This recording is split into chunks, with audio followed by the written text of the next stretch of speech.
Hey guys, how you doing? This is Mantis Outdoors back at you with another video, and in today's video I'm going to continue on this weekly plant-specific video that I've actually skipped a week on. I apologize. I've gotten many private messages and DMs like, yo, where's the weekly plant video?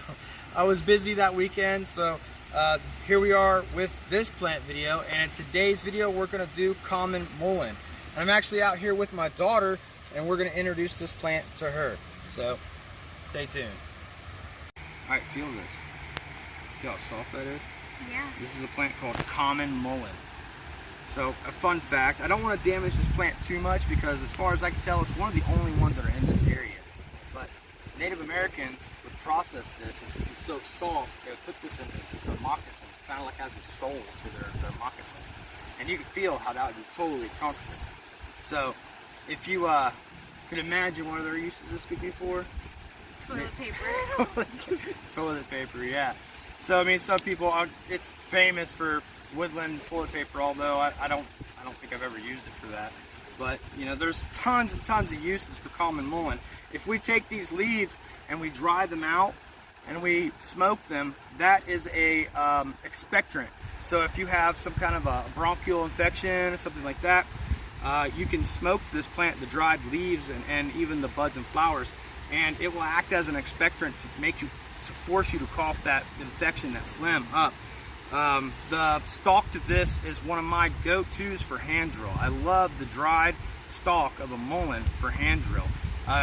Again, the stalk, if you take the pith out of this stalk, again, I don't want to damage this one, so I can't really show you, but if you take the pith out of this stalk and you don't have cotton that you want to sacrifice for charring, you could take the pith out of this plant and you can put it in a char tin or underneath the fire, bury it, and that is great char material for your next fire. Alright, you see how long this budding area of the plant is? People famous, I have not done this, actually we did once. We soaked them in like animal fat, deer fat is what we did. No, I've only done it once.